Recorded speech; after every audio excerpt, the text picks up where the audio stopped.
ज्यादा जो प्रॉब्लम्स हमारे पास पेशेंट लेके आते हैं वो कान से रेशों का आना, कान का बहना, समात का कम होना, हियरिंग का कम होना। नॉर्मली बचपन में हमने देखी कि जी कान में दर्द हो रहा है तो तेल डाला जाता था कान के अंदर कि यार कान में तेल में निकल रहा है और उसके बाद वो सही हो, पता नहीं अंदर से जाता किधर था। जो कान की सफाई है, कुछ लोग आपको नजर आते हैं चाबी फेरते हुए, कुछ माए कॉटन बड लेके अपने बच्चों के कान की दवालें हुई होती हैं। अंदरूनी कान के दो फंक्शंस हैं, एक समात को बहाल रखना, दूसरी बैलेंस में अपना मेंटेन करना। रोल प्ले करना। ठीक। सोशल मीडिया के ऊपर एक दिख रहा था कि उन्होंने कान को तशबीह दी हुई थी वॉर्म से।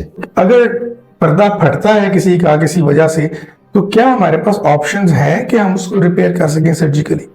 कान के जब भी ऑपरेट करते हैं उसमें दो कंसर्न्स मेन होते हैं, कान को खुश करना और कान की समात बहाल करना। बहुत से लोग ऐसे हैं डॉक्टर साहब जो ये आपसे शिकायत करते होंगे कि हमारे कानों में सी सी की या कोई चीजें इस तरह की आवाजें आ रही होती हैं।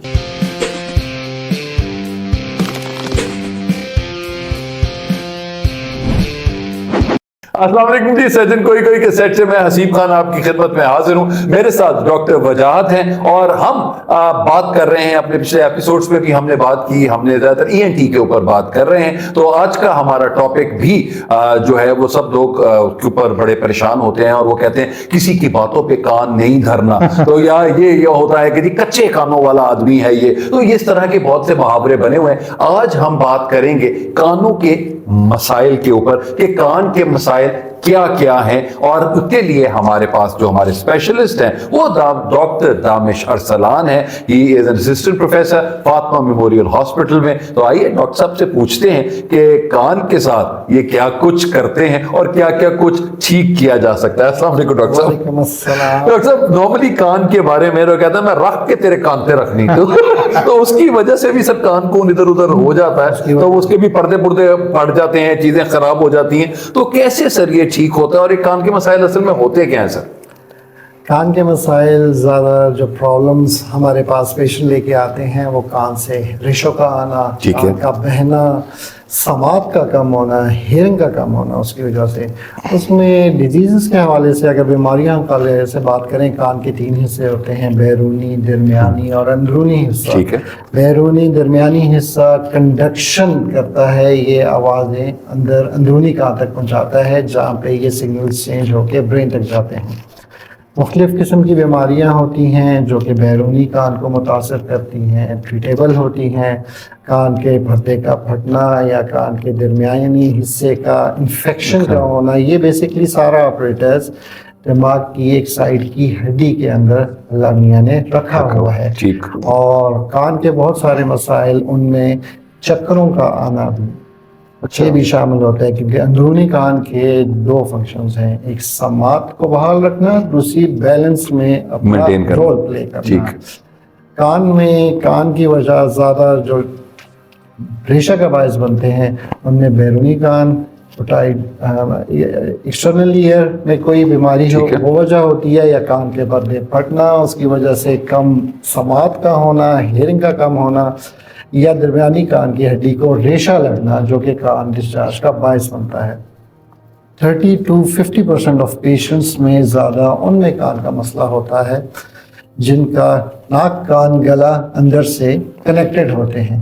तो नोज का कोई प्रॉब्लम है, कोई नाक की अंदरूनी हड्डी के टेढ़ेपन की वजह से, नाक में दूध के होने की वजह से, या गले का कोई प्रॉब्लम है, गले का बार बार ख़राब होना, ये कान के पर्दे इनिशियली कमज़ोर करते हैं। एक ऐसा मरहला आता है कि कमज़ोर होते हुए या तो कान के पर्दे में, कान की हड्डी में रेशा पड़ जाए और वो आगे मज़ीद समात कम होने का बायस या बैलेंस खराबी का बायस।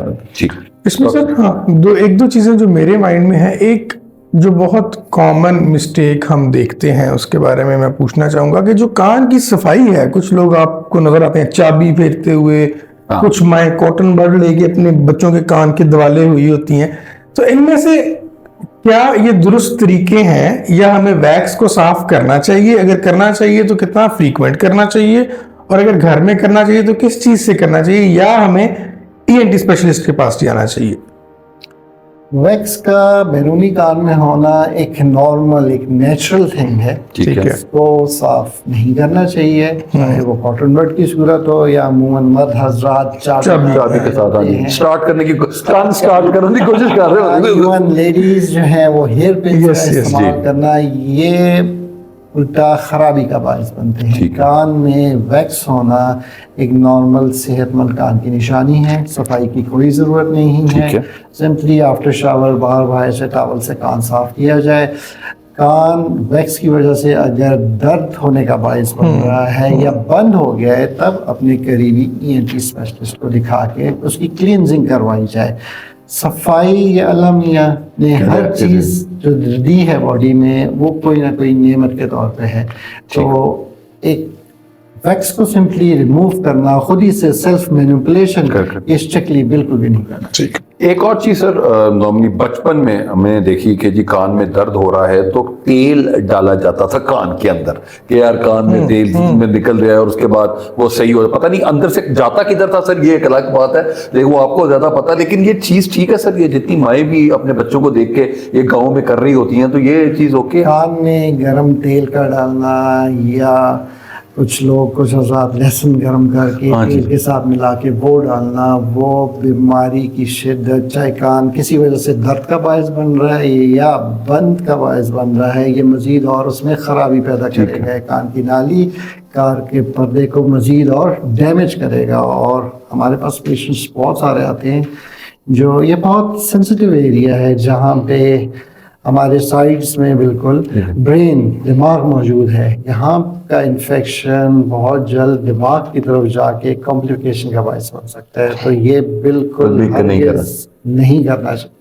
मैं डॉक्टर साहब एक कभी एक सोशल मीडिया के ऊपर एक दिख रहा था कि उन्होंने कान को तशबीह दी हुई थी वॉर्म से, कि जी जिस तरह माँ के पेट का वो कंसिडरेशंस होती हैं, तो क्या इससे भी कोई सर कंसिडरेशंस बनती है कि यहाँ का उनको क्या चीज है? ये तो मुझे वैसे ही एक मेरे ज़हन में सवाल आया तो मैंने आपसे पूछ लिया। मैंने भी देखा वो हाँ जी। बेसिकली जो फीटस की पोजीशन होती है ना, वो उसके लेकिन उसका क्या वो सिर्फ एक रिजेम्बलेंस थी, उसके बाकी- बगैर बाकी उसका इसके कोई अलावा- और practical implications in our practice कोई वो नहीं।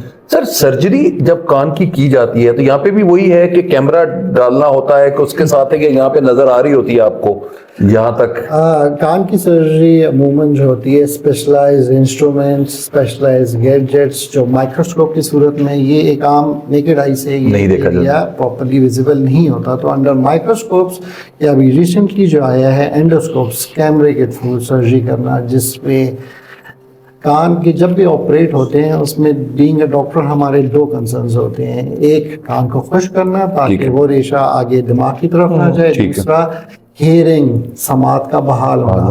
पेशेंट टू पेशेंट ये वेरी करता है। किसी पेशेंट्स में हमारे टारगेट्स होते हैं, हम पहले ही पेशेंट्स को गाइड कर देते हैं कि ऑपरेट का मकसद आपका कान खुश करना होगा, क्योंकि हेयरिंग इस हद तक ख़राब हो चुकी है कि उसमें शायद कुछ बेहतरी तो मुमकिन हो या हम उसे दोबारा नॉर्मलाइज नहीं कर सकेंगे। तो कान के जब भी ऑपरेट करते हैं उसमें दो कंसर्न्स मेन होते हैं, कान को खुश करना और कान की समात बहाल करना, जिसमें कान के पर्दों का दोबारा से बनाना, कान के पर्दे के पीछे जो हड्डियां हैं जो अंदरूनी कान तक साउंड वेव्स पहुंचाती हैं उनको रीअलाइन करना, ठीक करना, या जो इस हड्डी में रेशे का बायस बन रही हैं उनको सारा क्लीन अप करके एक हेयरिंग प्रोसेस रिकंस्ट्रक्ट करना होता है। कान का पर्दा सर बचपन में जब हम सुनते थे तो एक बड़ी खतरनाक चीज सीप साहब लगा करती थी कि यार उसका कान का पर्दा फट गया और उसके बाद उसको सुनाई नहीं देता। तो मैं यही पूछना चाहता हूँ कि जिस तरह आपने कहा कि पर्दे को दोबारा से बनाना, तो अगर पर्दा फटता है किसी का किसी वजह से, तो क्या हमारे पास ऑप्शंस हैं कि हम उसको रिपेयर कर सकें सर्जिकली? हमारे पास बिल्कुल ऑप्शंस हैं। अगर एक तो कोई ट्रॉमा की वजह से, रैपिड ट्रॉमा की वजह से कान का पर्दा फटा है, उसमें तो सिंपल है कि वेट एंड वॉच देखा जाए, कान को ड्राई किया जाए, इन्फेक्शन ना होने दिया जाए, और वो कितना फटा हुआ है, ऑलमोस्ट छोटे अगर पर्दे फटे हों 10-20% तो खुद ही अपने आप हील हो जाते हैं। लेकिन अगर पर्दे जो है डैमेज ज़्यादा हुआ है जो बाद में इन्फेक्शन का बायस बन रहा है, समात कम हो गई है या रेशा आना शुरू हो गया, तो उस सूरत में कान का पर्दा दोबारा से रिकंस्ट्रक्ट किया जाता है। और अल्लाह मियाँ ने स्पेयर पार्ट्स भी, जैसे बीमारियां दी हैं वैसे स्पेयर पार्ट्स भी बॉडी में हमारे दिए हुए हैं, जो हम डिफरेंट फेशियाज लेके या कार्टिलेज लेके वहाँ पे दोबारा से बनाते हैं। बहुत से लोग ऐसे हैं डॉक्टर साहब जो ये आपसे शिकायत करते होंगे कि हमारे कानों में सी की या कोई चीज़ें इस तरह की आवाज़ें आ रही होती हैं, तो उसको क्या कहा जाता है? क्या वो भी कोई ना कोई एलिमेंट होती है जिसकी वजह से ये उनको आवाज़ें या साउंड्स की आवाज़ें आ रही होती हैं? क्या होता है सर ये नाम? या कान बहुत कमाल होते हैं कि कहाँ से सुन लिया? कान में आवाज़ों का आने को मेडिकल टर्मिनोलॉजी में टिनाइटिस कहा जाता है।